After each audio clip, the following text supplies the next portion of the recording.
Thanks, Alex. Good afternoon, Pep. Can I start by asking about the fitness of your squad? You weren't sure, for example, how Sergio Aguero would react after having had COVID. Do you know where he's up to with regards to his fitness, or if he suffered any effects? No, everything is fine. Everyone is fine except Nathan. And Sergio, now he needs his time. So when one guy suffered COVID, needs some weeks to feel better or feel ready. Yesterday we saw a couple of your young players go out on loan. With Taylor Harden-Bellis, for example, going to Blackburn, what is it specifically that you hope that will do for his development, and what will he learn by being at Blackburn for the rest of the season? Playing a good competition and a good team, historical team with real opponents. And the academy, for a short time is good, but it's not a good experience to grow as a player. So when he doesn't have a lot of minutes here in the first time, and he's already 2 seasons training with us. It's different than another young lads that are training every day with us, like it's the first season. So it's the best way to see him in a good competition, just in case we need him back. And finally, for me, you made a little bit of history in January by winning 9 matches in a row. It's the most successful month by any club in the history of English football. And I know you appreciate the history of football, so given that record goes all the way back to 1888, I just wonder, is it a record that's a little bit extra special for you? So proud. Not for me, for all the club, all the people working here. So, especially in this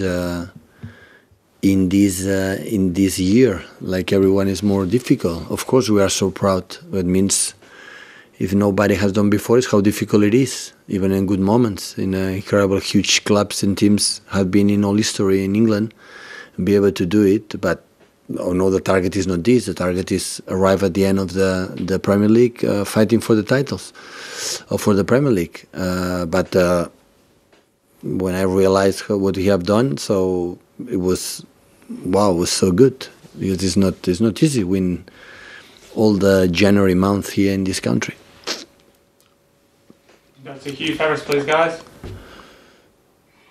Hi, Pat. Just on that level of consistency that you found over the course of the last 6 weeks or so, in a season which has been described as inconsistent for a lot of teams, is there a greater value to a period of consistency that you've had? We were inconsistent during the season as well.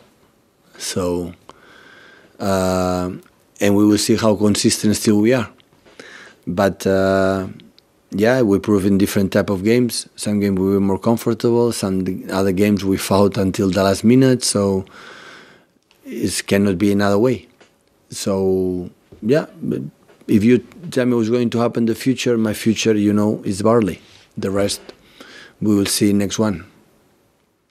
And you spoke about Bernardo being back this week, and like him, John Stones has had a very good year after having a bit of a dip in form, and Ilkay's stepped up a gear as well, particularly.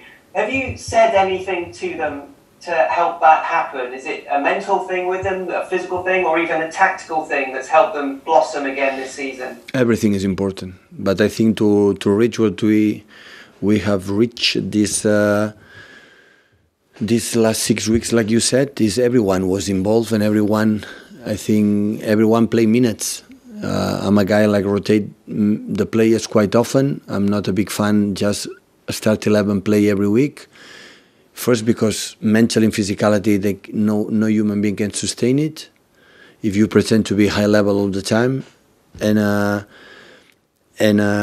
that's why everybody was involved. The names you said is so good, yeah, definitely. But I think there are a lot of players who were involved in this run, in this period. Like we won a lot of games in a row. And just finally on the element of consistency that you've had against Burnley, I think you've won 11 of the 12 games that you played against Burnley. Is there something about the way that you set up and the way that they set up that benefits you? Always, I think, before a play against Burnley, especially away, I never think will be easy. The players know it. It's a special team. They know. They play together with the same manner with the Sean Dyke for a long, long time ago. They know exactly what they have to do, and what they do really well. So with the same answer, the same question all the time. In football and sport, what you have done in the past is nothing. When you won, when you are beaten, and even when you will lose against them, is the past as well. So every time is a new chance, a new challenge to do first of all a good game, to control the aspects and try to to beat them. So what happened in the past, I don't pay zero attention. Is how are the players right now, today, especially tomorrow. What do you have to do to beat them? See them in the last games when beating in Anfield, when against Fulham, when take a good results against Aston Villa, for example, at home. So that is only I'm concerned. What happened in the past is past. Thank you. Simon Stone, please, guys. Hiya, Pep. You got that 500 career victory at the weekend. Where does the drive come from to keep going and going and going? You win so often, yet you still seem to be keen on winning. I don't know. So especially because the players are good, the clubs where I've been were and is so good, and this is the only reason. And all athletes and sports guys prefer to win than lose. So you lose better when you win. And the people say, well, you win a lot, and after you are tired. It's completely the opposite. When you win, it's so addictive, and you want to win again and win again and win again. Comes from there. And when you win titles, said, okay, it's enough to no, you want more. And comes from there. So to beat the opponent. Are you almost scared of losing because you win so often? You don't like the feeling. Yeah, always I had that feeling that I can lose that game. That make me. When you ask me what you drive you mainly is this kind of situation. The point in security and fear and scary. Like I can lose that game, and that's why I need to work more and everyone's and it's the same. So why should I stop if you are able to win? Why should not do what you have to do to win a game? So it comes from there. No more secrets. Can it ever be as good as a manager as it was as a player, though? Sorry, I thought.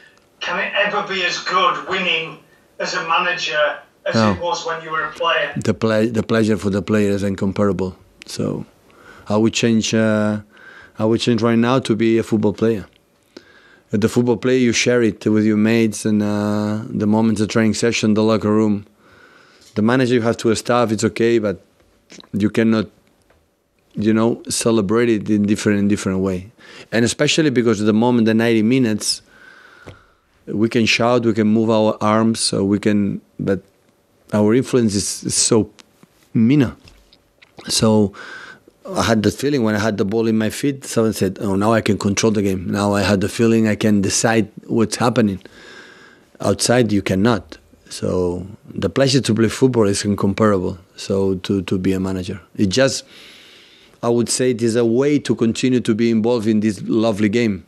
In other side, but I would change right now to have 20 years less to still play football. Go to James Savanger, please, guys.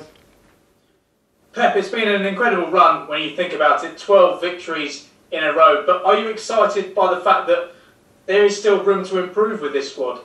Absolutely. With the 6 weeks ago, so we are not contenders for anything, and 6 weeks later we are contender. Anything can change so quick in this. So we can drop points, 5 points in 3 days. And it happen, other teams can happen to you immediately. So only I'm concerned about Burnley, not in the runs we have done, not in the runs we have to achieve. So just Burnley. That's all. You've been on some incredible runs, though, yourself as a player and a manager. What is the key to keeping it going? Is it a case of just taking one game at a time from what you said in your last answer? Absolutely. Absolutely. When you start to think about it, the next 4, 5, 6 fixtures, you will drop points between these 4, 5, 6 fixtures. So It's a Shondike team. Only I'm concerned and see what you have to do, take a good selection and win the game. Have there been any times in your career as a player or manager where you have made the mistake of thinking too far ahead? Yeah, in the beginning, yeah. A little bit, but I learned quick. So I'm not thinking for the next one before the. Absolutely not. And just final question from me, Pep. How much of a boost has it been having Sergio back on the training field this week? But there's still no training in the field, so start to move a little bit yesterday. So he will need a few weeks to come back. But it's important that, especially is negative. This is the most important thing. He's healthy again, and now come back again. But of course, it's important for us to have him here back. Of course. Goes to Bill Rice for the embargo, please, guys. Sorry, Bill, we can't hear you. I can see you're off mute. Is there anything you can do at your end? Hi, Pep. There we go. It's been an incredibly inconsistent season because of the pressures involved, and yet your team in recent weeks seems to have found that consistency. I just wonder if you think you can keep that going and repeat the incredible consistency you had 2 years ago over the rest of this season, or is a dip at some point inevitable? It's barely. The consistency is barely. No more than that. When we were winning a lot of games in a row in the past, never thought how many games we have to win in a row. We just thinking next one. I don't think for 1 second how many games we have to win to be still there. So barely win this game. And if you win, celebrate it that night. Think the next one. The good teams, when they are in the shower after a good victory, are thinking in the next one. This is the good teams, the good mentality. So, and we celebrate it now more than ever in a normal way, calm, and think in the next one. This is the only way.